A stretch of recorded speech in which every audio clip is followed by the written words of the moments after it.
जय श्री कृष्णा। श्रीमद् भागवत गीता के 7वें अध्याय का महत्तम जानेंगे। भगवान शिव कहते हैं, पार्वती अब मैं 7वें अध्याय का महत्तम बतलाता हूँ, जिसे सुनकर कानों में अमृत राशि भर जाती है। पाटलिपुत्र नामक एक दुर्गम नगर है, जिसका गोपुर द्वार बहुत ही ऊंचा है। उस नगर में शंखकर्ण नामक एक ब्राह्मण रहता था। उसने वैश्यवृत्ति का आश्रय लेकर बहुत धन कमाया, किंतु ना तो कभी पितरों का तर्पण किया और न देवताओं का पूजन ही। वह धनोपार्जन में तत्पर होकर राजाओं को ही भोज दिया करता था।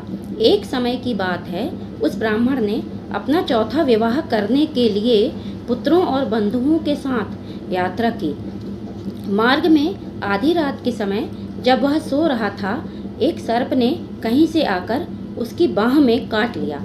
उसके काटते ही ऐसी अवस्था हो गई कि मणि, मंत्र और औषधि आदि से भी उसके शरीर की रक्षा असाध्य जान पड़ी।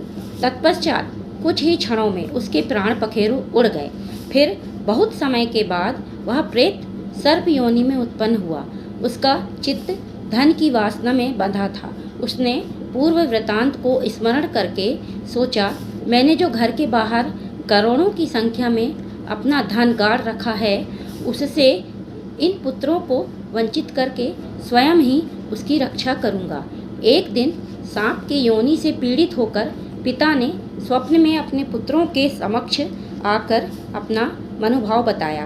तब उसके निरंकुश पुत्रों ने सवेरे उठकर बड़े विस्मय के साथ एक दूसरे से स्वप्न की बातें कही।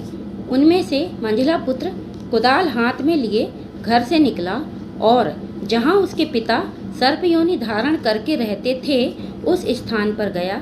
यद्यपि उसे धन के स्थान का ठीक ठीक पता नहीं था, तो भी उसने चिन्हों से उसका ठीक निश्चय कर लिया और लोभ बुद्धि से वहां पहुंचकर बॉबी को खोदना आरंभ किया।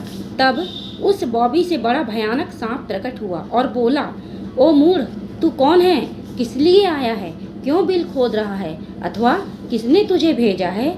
ये सारी बातें मेरे सामने बता। पुत्र बोला, मैं आपका पुत्र हूँ, मेरा नाम शिव है। मैं रात्रि में देखे हुए स्वप्न से विस्मित होकर यहाँ का स्वर्ण लेने के लिए कौतूहल से आया हूँ। पुत्र की यह वाणी सुनकर वह सांप हंसता हुआ उच्च स्वर से इस प्रकार स्पष्ट वचन बोला, यदि तू मेरा पुत्र है तो मुझे शीघ्र ही बंधन से मुक्त कर। मैं पूर्व जन्म के गाड़े हुए धन के ही लिए सर्प योनि में उत्पन्न हुआ हूँ। पुत्र ने पूछा, पिताजी आपकी मुक्ति कैसे होगी? इसका उपाय मुझे बताइए, क्योंकि मैं इस रात में सब लोगों को छोड़कर आपके पास आया हूँ।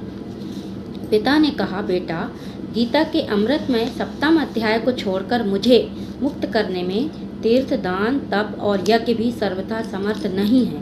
केवल गीता का 7वां अध्याय ही प्राणियों के जरा, मृत्यु आदि दुख को दूर करने वाला है। पुत्र, मेरे श्राद्ध के दिन 7वां अध्याय का पाठ करने वाले ब्राह्मण को श्रद्धापूर्वक भोजन कराओ।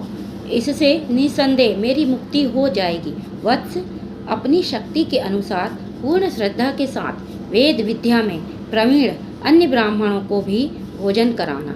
सर्प योनि में पड़े हुए पिता के ये वचन सुनकर सभी पुत्रों ने उसकी आज्ञा के अनुसार तथा उससे भी अधिक किया।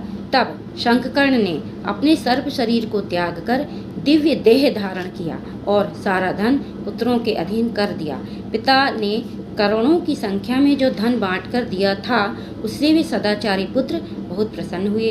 उनकी बुद्धि धर्म में लगी हुई थी, इसलिए उन्होंने बावली, कुआं, पोखर, यज्ञ तथा देव मंदिर के लिए उस धन का उपयोग किया और अन्नशाला भी बनवाई। तत्पश्चात 7वें अध्याय का सदा जप करते हुए उन्होंने मोक्ष प्राप्त किया। पार्वती, यह तुम्हें 7वें अध्याय का महत्तम बताया गया है, जिसके श्रवण मात्र से मानव सब पातकों से मुक्त हो जाता है। जय श्री कृष्णा।